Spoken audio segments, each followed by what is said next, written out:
இணைந்திருக்கிறோம் நேயர்களே. வணக்கம் தமிழ் நிகழ்ச்சியோட இப்பொழுது நிகழ்ச்சியினுடைய தலைப்பு பகுதியில் வந்திருக்கும். தலைப்பு பகுதியில் இன்றைக்கு என்ன நாளாக இருக்கிறது என்றால், இன்றைக்கு மல்டி பர்சனாலிட்டி டே, நேஷனல் மல்டி பர்சனாலிட்டி டே என்று கூறுவார்கள். பல் திறமையாளர்கள், அதாவது பல திறமைகளை, ஒரு மனிதரிடம் பல திறமைகள் இருந்தால் அவர்களைத்தான் நாங்கள் கூறுவோம்.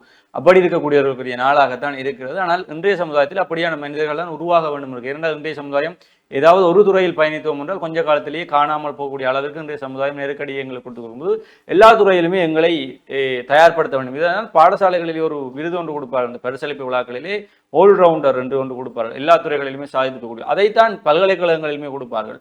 ஆனால் இன்றைக்கு இலங்கையில் இருக்கக்கூடிய பல்கலைக்கழகங்கள் அவ்வாறான முறைகளில் ஆல்ரவுண்டர் என்னும் பொழுது கூடுதலான அளவு படிப்பு சம்பந்தமான விடயங்களில் 90%, ஏனைய விடயங்களில் தான் 10% கொடுத்துள்ளார்கள். ஆனால் சர்வதேச பல்கலைக்கழகங்கள் படிப்போடு சேர்ந்து ஏனைய துறைகளுக்கும் சம அளவிலே அந்த புள்ளிகளை பகிர்ந்து எல்லா விடயங்களையுமே சாதித்திருக்கக்கூடியவர்களை கொண்டு வந்து ஆல்ரவுண்டர் என்று விருதுகள், ஸ்காலர்ஷிப், அவார்ட்ஸை கொடுத்து கொண்டிருக்கிறார்கள். அப்படி இருக்கும் பொழுது ஏன் இந்த பல் திறமையாளர்கள் ஊக்குவிக்கப்பட வேண்டும் என்றால், ஒரு மனிதன் சாதாரணமாக ஒரு வேலையை செய்வதே கடினமாக இருக்கிறது. எங்களுக்கெல்லாம் படிக்கிற காலத்துல படிக்கிறதே கஷ்டமா இருந்தது. ஆனா பலர் என்ன செய்வாங்க, படிப்பாங்க, விளையாடுவாங்க, பிறகு பார்த்தா அந்த இதுக்கு போட்டிகளுக்கு போவாங்க, இந்த போட்டிகளுக்கு போவாங்க. எல்லா துறைகளுமே தங்களுடைய கவனத்தை செலுத்தி ஸ்கவுட்ஸ்ல இருப்பாங்க, கேடேட்டர் இருப்பாங்க, ப்ரொஜெக்டா இருப்பாங்க, வகுப்புறையும் வருவாங்க, முதல் 3-4 பிள்ளைகளுக்குள்ள வருவாங்க. அதே மாதிரி தமிழ் தின போட்டி போவாங்க, கிரிக்கெட் டீம்ல இருப்பாங்க, ஃபுட்பால் டீம்ல இருப்பாங்க, எல்லாத்துலையுமே இருப்பாங்க. அப்படி இருக்கக்கூடிய எல்லாருமே எல்லாருக்குமே இந்த திறமைகள் அமைந்து விடுவதில்லை. குறிப்பாக நாங்கள் சினிமாக்களில் பார்த்துருவோம், எல்லாருமே பல அவதாரங்கள் இதுகளை எடுப்பார்கள். அதுபோல மனிதர்களுக்குள்ளும் பல அவதாரங்கள் இருக்கு. அப்படியான குழந்தைகள் இந்த சமூகத்திலே ஒரு சிறந்த தலைமைத்துவ பண்புடன் அல்லது ஆளுமை மிக்கவர்களாக உருவாகக்கூடிய வாய்ப்பு இருக்குது. அதை பெற்றோர்கள் சிறு வயதிலிருந்தே பிள்ளைகளுக்கு கொடுக்கணும். தானாக அவர்களுக்குள்ளே அதை உருவாக்க நாங்கள் முயற்சிக்க வேண்டும். ஆனால் அதை இன்றைக்கு பிள்ளையாக வழங்கி இருக்கக்கூடிய பெற்றோர்கள் என்ன செய்யணும், பிள்ளை எல்லா துறையிலையும் பெறணும் என்று விடிய 7 மணிலேருந்து 1:30 மட்டும் பள்ளிக்கூடம் முடிஞ்சோன்னு பின்னர் டியூஷனுக்கு அனுப்புறது, அது முடிஞ்சோன்னா டான்ஸ் கிளாஸுக்கு அனுப்புறது, பாட்டு கிளாஸுக்கு அனுப்புறது, சனி ஞாயிறு ஒரு செஸ் கிளாஸ், அந்த கிளாஸ், இந்த கிளாஸ், எல்லா கிளாஸுக்கும் அவர்களை நெருக்கடிக்குள்ளாகி கொண்டிருக்கிறோம். வெறுப்போடு படிக்கக்கூடிய எதுவுமே எங்களுக்குள்ளே திறமையாக மாறுவதில்லை. எனவே எங்களுக்குள்ளே ஒரு திறமையை உருவாக்க வேணும், அதன் மீது ஆர்வம் பெற வேணும். ஆர்வம் பெற வைப்பதற்கு பிள்ளைகளுக்கு என்ன செய்யணுமோ அதைத்தான் நாங்கள் கொடுக்க வேண்டியதாக இருக்கிறது. இன்றைக்கு இந்த மிகப்பெரிய உயரங்கள் இருப்பவர்களை பார்த்தீர்கள் என்றால் அவர்கள் தனியே படிப்போடு மாத்திரம் நின்றுக்க மாட்டார்கள். குறிப்பாக இந்த கிரிக்கெட் விளையாட்டு வீரர்களை பார்த்தீர்கள் என்றால் பெரும்பாலானவர்கள் லோயர்ஸ் ஆக இருப்பார்கள், பலர் இன்ஜினியர்ஸ் ஆக இருப்பார்கள், சிலர் டாக்டர்ஸ் ஆக கூட இருக்கிறார்கள். அப்போ அவர்கள் தேசிய அணியிலும் இடம் பிடித்து இங்கே கல்வியிலும் சாதித்துக்கால் என்பது அவர்களை தான் இந்த பல் திறமை ஆற்றாளர்கள் என்று சொல்வார்கள். கூடுதலாக இந்த விஞ்ஞானிகள் பல பேர் விளையாட்டுத் துறைகளில் ஈடுபட்டவர்களாக இருப்பார்கள். அப்படி இருப்பார்கள். உடல் உளம் எல்லாத்தையுமே ஆரோக்கியமாக வைத்துக் கொள்ளக்கூடியவராக அவர்கள் இருப்பார்கள். அப்படியான ஒரு சமுதாயத்தை நாங்கள் உருவாக்க வேண்டிய தேவை எங்களுக்கு இருக்கிறது. அவர்களே ஊக்குவிக்கும் முகமாக தான் இந்த அவார்ட்ஸ் கொடுக்குறது. ஆல்ரவுண்டர், இந்த ஸ்கூல் ஆல்ரவுண்டர், யூனிவர்சிட்டி ஆல்ரவுண்டர் வாங்க. அதே போல சர்வதேச பல்கலைக்கழகங்கள் கொடுக்கக்கூடிய ஆல்ரவுண்டர், இந்த விருதுகள் ஏனைய மாணவர்களையும் ஊக்குவிக்கக்கூடியதாக இருக்கு. அதைத்தான் நாங்கள் பல்கலைக்கழகங்கள் செல்லக்கூடிய மாணவர்கள் தனியே பல்கலைக்கழகத்தை படிப்பாக ஒரு ஜிபிஏக்கானதாக அல்லது செமஸ்டரை பாஸ் பண்ணி செல்லிவிட்டு அல்லது பட்டத்தை எடுத்துக்கொண்டு செல்வதற்காக பார்க்காமல் பல்கலைக்கழகம் பல கலைகளையும் கற்கும் இடம்.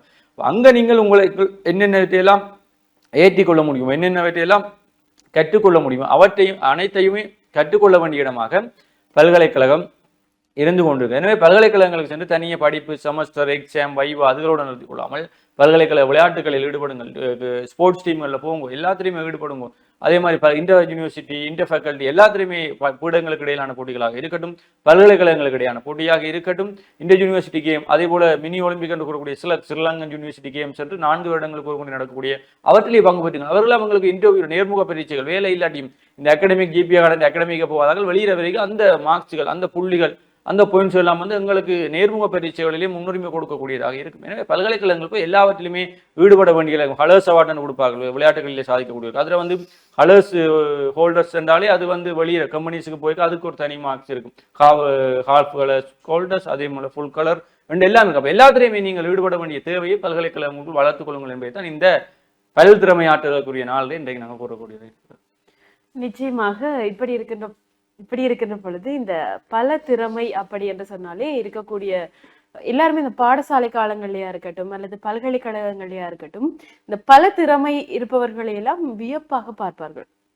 எப்படி படிப்பையும் சமாளித்து கொண்டு திறமைகளையும் இப்படியான விளையாட்டாக இருக்கட்டும் அல்லது ஏதோ ஒரு வகையில அவர்களுக்கு விருப்பமான ஒரு பேஷன் அதையும் பின்பற்றி கொண்டிருக்கிறார்கள் இப்படி என்று சொல்ற அந்த ஒரு அதிர்ச்சியா எல்லாருமே பார்க்கக்கூடிய ஒரு வழக்கம் பல்கலைக்கழகங்கள்லயும் இருக்கு, பாடசாலை காலங்கள்லயும் இருக்குது. அப்ப மாணவர்கள் அப்படின்னு சொல்லிக்குள்ள அதுவும் இன்றைய சமுதாயத்துல ஒருவன் தன்னை நிலைப்படுத்திக் கொள்ள வேண்டும் அப்படின்னு சொன்னால் பல திறமைகளை தெரிந்து வைத்திருக்கக்கூடிய ஒரு மல்டி டேலண்டட் பர்சனா இருக்க வேணும் அப்படின்றது ஒரு கட்டாயமான விஷயமா இருக்குது.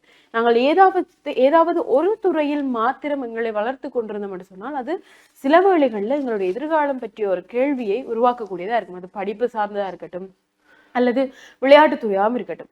அண்மையில் இந்திய கிரிக்கெட் வீரர் முன்னாள் வீரர் அஸ்வின் அவர்களுடைய ஒரு காணொளி ஒன்றை பார்க்க நேர்கின்ற பொழுது அவர் இந்த உடற்தகமைகளை பற்றி பேசிக் கொண்டிருக்கிற பொழுது அவர் ஒரு நல்ல ஒரு சிறந்த கிரிக்கெட் வீரர். ஆனால் அவர் கூறிய விடயம் என்னவென்று சொன்னால் விளையாட்டு வீரர்கள் அப்படி என்று சொன்னாலே ஒரு விளையாட்டில் நாங்கள் தலை சிறந்தவர்களாக இருந்தாலும் எங்களுடைய இந்த பாடி பிளெக்சிபிளா இருக்கணும் அப்படின்னு சொன்னா நாங்கள் எல்லா கேமையும் விளையாட பழகணும் அப்படின்னு சொல்லுவேன்.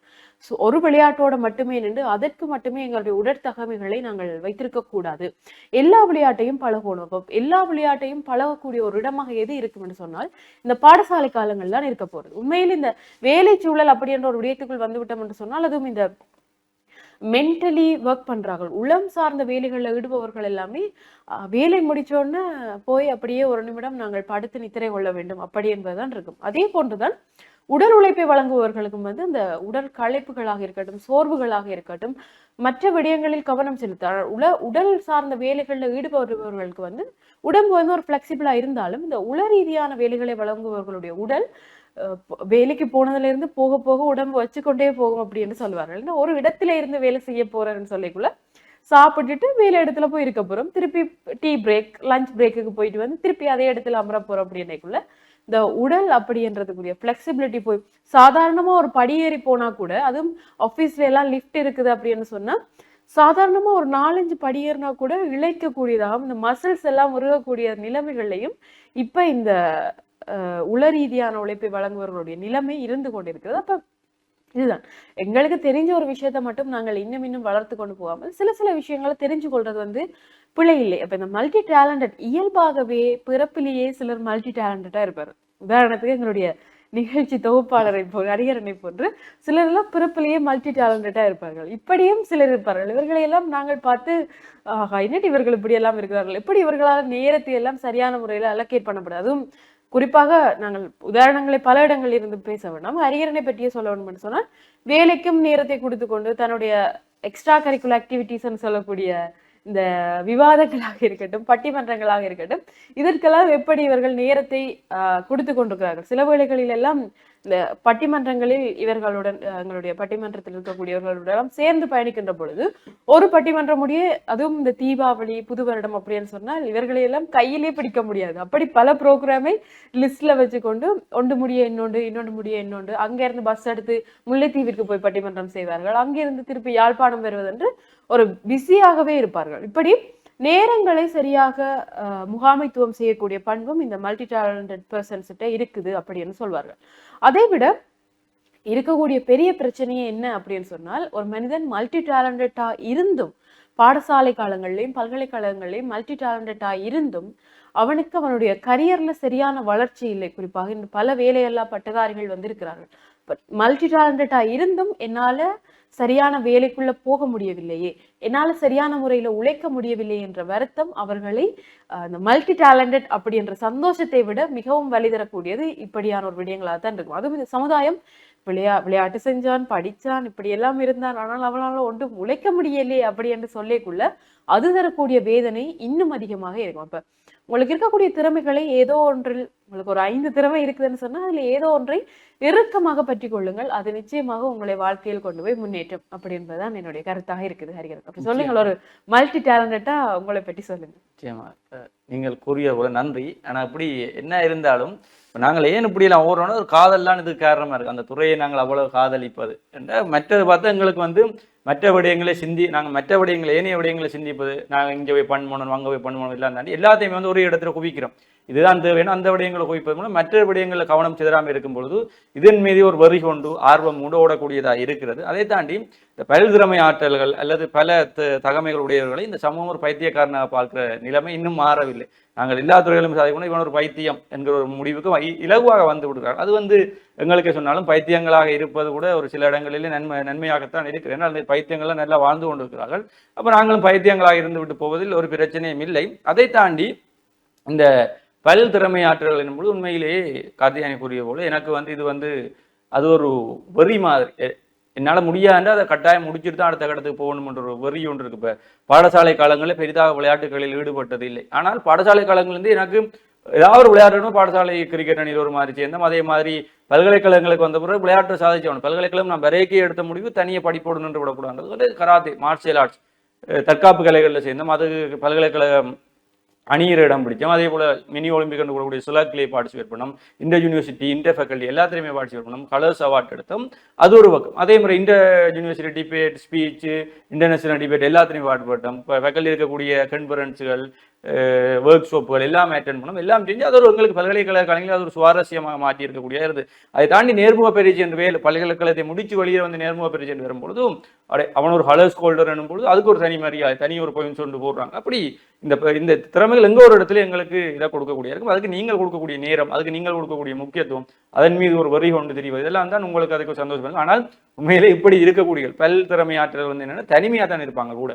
அவங்களுக்கு இதுகளுடைய தெரிகிறபடியா மற்றாக்களோட சேர்றதுக்கு டைம் இருக்காது, அப்படி இருக்காது, இப்படி இருக்காது. ஆனால் இதன் மீது அவர்கள் வரி கொண்டு தெரிவாங்க. எனவே எங்களுடைய பிள்ளைகளுக்கும் ஏதாவது வளர்த்து கொடுங்க. எங்கேயாவது ஒரு இடத்துல ஏதாவது கை கொடுக்கும். டோனி கூட ஒரு இடத்துல கூறுவார், என்னிடம் எப்பொழுதும் 2 திட்டங்கள் இருக்கும். ஒன்று சரி வரவில்லை என்றால் மற்ற திட்டத்தின் மூலம் நான் சாதித்து கொண்டு போவேன். அதை எப்போவுமே நான் ஒரு திட்டத்தோடு எங்குமே இறங்க ஒரு மைதானத்துக்குள் போட்டிக்கிறேன். எப்போவுமே எனக்கு 2 திட்டங்கள் இருக்கு. நான் ஒரு ஓவர் கொடுக்க போகிறேன் என்றால் அந்த ஓவருக்கு எனக்கு 2 திட்டங்கள் இருக்கும். அந்த ஒரு திட்டம் ஃபெயில் ஆகிட்டேன்னா அடுத்த திட்டத்தை நான் இன்னொரு இடத்துல அப்ளை பண்ணுவேன் என்று கூறிக்கொண்டிருக்கும் பொழுது எங்களுடைய பிள்ளைகளுக்கு பல திறமைகளை உருவாக்க முயற்சிகள். திணிக்காதீர்கள். உருவாக்குவதற்கும் திணிப்பதற்கும் இடையில பல வித்தியாசம் இருக்குது. அப்ப பிள்ளைகளுக்குள் அவர்களுக்குள் இயல்பாக அந்த ஆற்றல் உருவாவதற்கான வழிமுறைகள். இன்றைக்கு வெளிநாடுகளில் இருக்கக்கூடிய உங்கள் சொந்தக்காரர்களை கேட்டால் தெரியும். வெளிநாடு இருப்பவர்கள் பிள்ளைகளுக்கு இந்தந்த திறமைகள் வேண்டும் என்றால் அது திணிப்பதில்லை. பிள்ளைகள் இருக்கக்கூடிய அந்த அறைகளில் பிள்ளைகள் பார்க்கக்கூடிய சூழல்கள் எல்லாம் அந்த எந்தெந்த துறை, இப்பொழுது ஒரு இசை கச்சேரி, சங்கீதத்தில் ஒருவர் விருப்பமாக மாற வேண்டும் என்று நீங்கள் நினைக்கிறீர்கள், அந்த பிள்ளை இருக்கக்கூடிய அறையிலே பாடல்களை ஒழிக்க விடுவது, அந்த இசை வாத்தியங்களுடைய இதை படங்களை வைப்பது, காணொலிகளை டிவியிலே போட்டு விடுவது, பிள்ளைகள் தெரியக்கூடிய இடங்களெல்லாம் அந்த துறையை ஞாபகப்படுத்தக்கூடிய பொருட்களை வைப்பதன் மூலம் அவர்களுக்கு அதன் மீது இயல்பாகவே ஒரு ஈடுபாட்டை வர வைக்கலாம் என்று கூறுகிறார்கள். அதே போலதான் இன்றைக்கு பல விடயங்கள் இருக்கு. நாங்கெல்லாம் பிள்ளைகள் வீட்டு சுவரை கிரிக்கணும்னா சுவர்களுக்கு கிரிக்கின பிள்ளைகளுக்கு அடிக்கிறோம். அது பெயிண்டை அழிச்சிட்டு நாங்கள் அதில் அழிச்சிட்டு பெயிண்ட் அடிச்சுட்டு போகலாம். ஆனால் பிள்ளைகளுக்கு இருக்கக்கூடிய அந்த மன ரீதியான தாக்கத்தை ஒரு இடத்திலுமே மாற்ற முடியாது. பிள்ளைகள் சுவர் எழுதுதான் படைப்பின் மீது ஆர்வம் அதிகரிக்கும் என்று கூட ஆராய்ச்சியாளர்கள் கூறுவார்கள். எனவே பிள்ளைகளை விட்டு விடுங்கள். அவர்கள் எவ்வாறாயினும் இருந்து விட்டு போகட்டும். அவர்கள் தங்களை வளப்படுத்தக்கூடிய விடயங்களை கொடுங்க. இந்த பல்திறமை ஆற்றலாளர்களை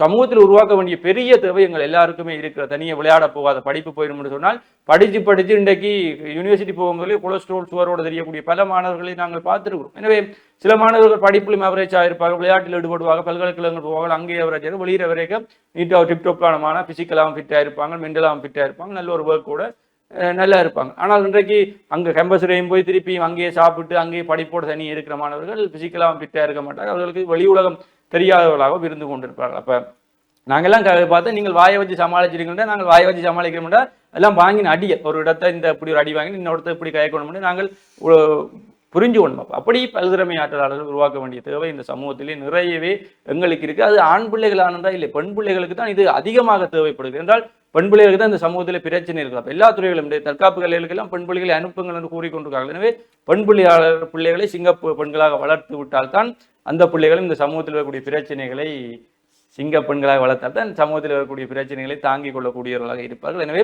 ஆண்கள் என்பதை தாண்டி பல்திறமை ஆற்றலாளராக உங்களுடைய பெண் பிள்ளைகளையும் மாற்ற முயற்சியுங்கள். அவர்களுக்கு தான் இந்த சமூகத்திலே அதிக பாதுகாப்பு இன்றைக்கு தேவைப்படுகிறது. பெற்றோர்களிடமிருந்து பல பெண்களுக்கு பாதுகாப்பு தேவைப்படும் பொழுதும் பெண் பிள்ளைகளுக்கு இந்த விடயங்களை அதிகமாக சொல்லிக் கொடுங்கள். அவர்களை குறிப்பாக அவர்களை பிசிக்கல் ஃபிட்டாக மாற்றிக் கொடுங்கள். அவர்களுக்கு இந்த தற்காப்பு கலைகளும் ஏனைய விளையாட்டுகளில் ஈடுபடுத்தி அவர்களை இப்படி விளையாட்டு போனால் பிள்ளை நாசமாக போகிறோம் அந்த காலம் பழைய காலம் பூமர்ஸாக இருக்காம பிள்ளைகளுக்கு புதிய விடயங்களை கற்றுக் கொடுக்கணும்னு கூறிக்கொண்டு நாங்களும் உங்களிடமிருந்து விடைபெற்று செல்ல போகிறோம். மற்றொரு நிகழ்ச்சியில் உங்களை சந்திக்கும் வரை உங்களிடமிருந்து விடைபெற்று செல்லும் நான் என்று உங்கள் அன்பின் கரிகரன் மற்றும் ஹார்த்தி ஆயினி. நன்றி நேயர்களே.